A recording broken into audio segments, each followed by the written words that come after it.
Alright, what's up guys? So welcome to another episode of the Impreza build. So, last episode, if you guys didn't watch it, I'll put the link up right here. I finally got the gas tank, the rear subframe, and most of the rear suspension in, at least mocked up. So, as you can see, there we go.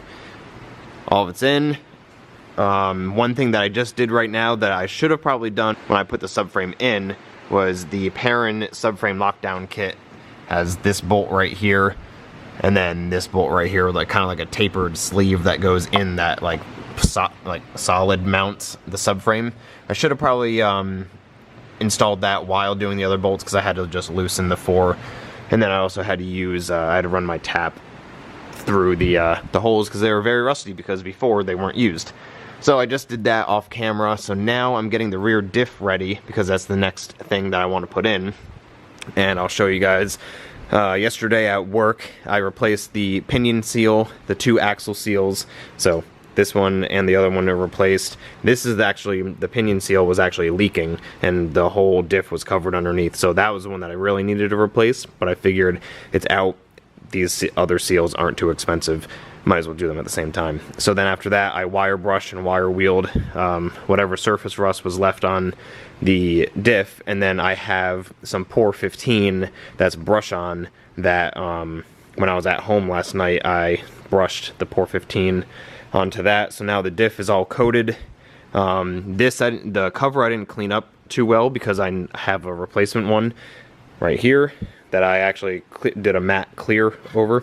So now this is ready to go on. I also have in my pocket new studs to go into this along with new nuts.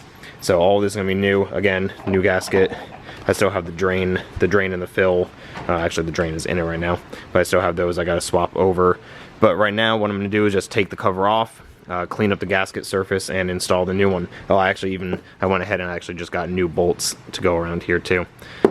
So I'm just gonna change this over real quick, and then we'll be ready to put it in the car. Alright, the rear diff is all ready to go in now. So new cover is on, new gasket is in. I used my new tool, my Milwaukee little angle grinder thingy, to clean up the surface. Got both in. The drain is tight, the fill is just loose because obviously we need to put some fluid in it. But everything is good, everything is ready. So now I am getting ready to put this in. So I just had these left over from actually this STI brace. So that's all ready. I have new hardware for it right here. And then I'm just reading the instructions to figure out where these large ones go, which they just sit on top. I don't know if it'll focus. There they go. It'll sit on top, so it'll go right here on each one. But it looks like I'm supposed to, well, it's supposed to be installed with it in the car, so I'm going to install it first and then just take one bolt out at a time and just slip one in, just because it's easier to do instead of just trying to keep this on top with it moving around with me struggling to try and get that in. So I'll do those after, once it's actually in, and then just off camera I put in this rear diff mount area. So you can see the Perrin bushings that sandwich it in between there, so now that's solid. Now the next step will just be to get this brace in, which I'm going to grab our pull jack over there for, just to help me hold it up into place, and then after that we will get the diff in. But if you remember from last video, I need to put a nut cert. In this hole right here, and then once I have the brace in right here and that plate is on, I have to mark a hole, drill a hole, and then put a nut cert in for this side, because as you can see on this side, it has two threaded holes, when on this side, this whole side was rotted, so I had to repair that area right there, and then this one, the nut ended up just spinning. So I just have to do those. That's no problem. Once the brace is in, that's when I'll be able to mark the hole for that and get those two sorted out. So I'm going to time lapse the brace going in, and we'll get going at it.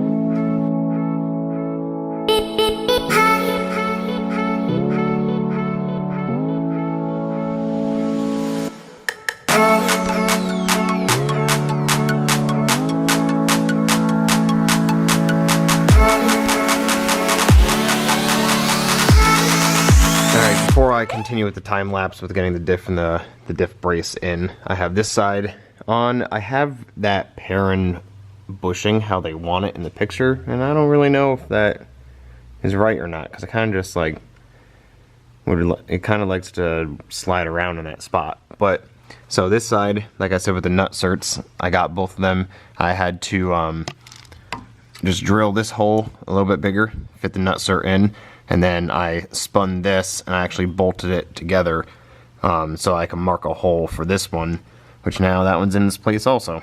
So now this side is ready to go in. I just gotta drop this down, put this pair and bushing in, and then I get these 2 bolts in, and then we can start doing the diff.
Alright, and there we go. And just like that, now the diff is finally in.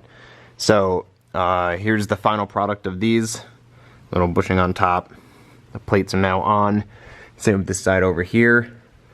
And then now just the only thing I don't have are 14mm bolts for right here. I just need to grab some from work.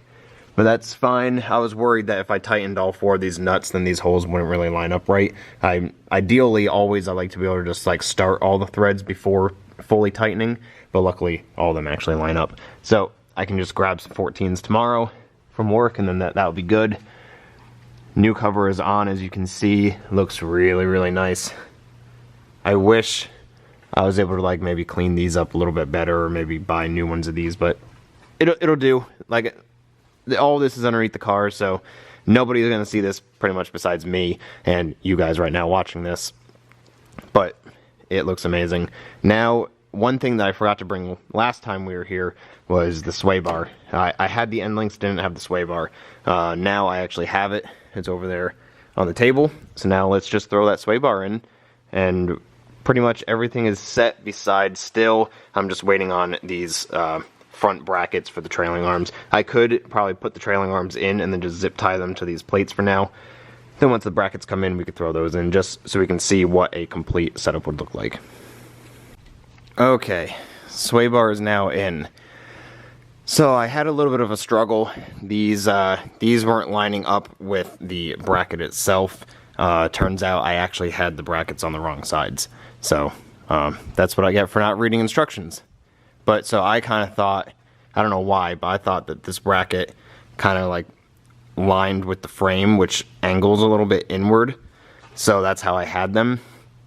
But now it makes sense. Obviously the sway bar is going to be straight across, so those have to be straight across as well. So I figured that out. These are angled only because the ride height is still extremely tall and it's pushing the end links that way. But it looks super nice. The silver actually almost matches the gas tank silver, so I'm loving the color combos right here. Now I'm just keep on picturing my nice exhaust that I have that you guys will see later on, but it is coming together. The rear end is literally pretty much done, besides trailing arms and axles, and obviously brakes, but that'll be a whole episode on its own. But all I need to get is some 14s for right here, and then I have this little drive shaft shield that I pour 15 to this side, and then I just sprayed the inside of it. So it'll go up here like this. It'll attach to the what I've been calling the diff brace. I also need a bunch of 14s. I need 614 bolts for that as well. And then that's kind of just like a drive shaft, like shield, I guess, so things don't hit the drive shaft. Or it's also, in case of the drive shaft separates, this piece is there to catch it so it doesn't just go flying all over the place. So that'll go on once the drive shaft and the transmission and stuff is back in. And just like that, now we have the trailing arms in. Actually, I had to separate the traction rod a little bit in order to get it to fit over the bushing. As you can see, the bushing kind of sticks out on either side a little bit, so I think it was meant more for like the OE bushing that's in there. But now these are just in place. Like I said, I don't have the brackets yet, so I can't mount them. But they hang on their own, so now at least you can get an idea of what it'll all look like underneath. Obviously without some axles, but it looks amazing. And it is exactly how I imagined it. I do still have the heat shield that goes on these two bolts and goes forward onto here. I do still have that heat shield. I need to make a new bracket for right here because this one rotted off. But I still have the heat shield, so I want to see if I can make that work. I also still have the heat shield for right here, but all of the bolts stayed with the car, so I'm gonna have to heat up the nut on the back side of them and try and extract those bolts. That'll be a job for another day. But yeah, I want to put the heat shield back on, try and make this heat shield work, and I also have the heat shield for right here in the transmission tunnel. So I want to try and get all of those to work. But again, that'll be for another episode. Today was just to get the diff in and pretty much finalize the rear end. So this one was going to be a fairly quick episode. I knew the diff and the diff brace wasn't going to take too long, and luckily it didn't. I get to leave here, and I only spent about an hour and a half doing all that, which isn't too bad, considering that I was by myself.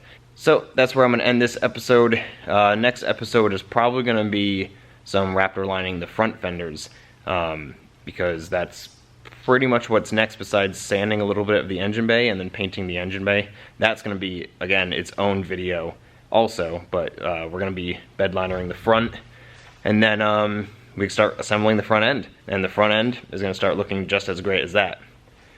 Maybe not as great because there's not as much suspension in the front, but it's going to look identical to what that looks like. So until then, don't forget to give me a subscribe, give me a thumbs up, and I'll see you in the next one. See ya.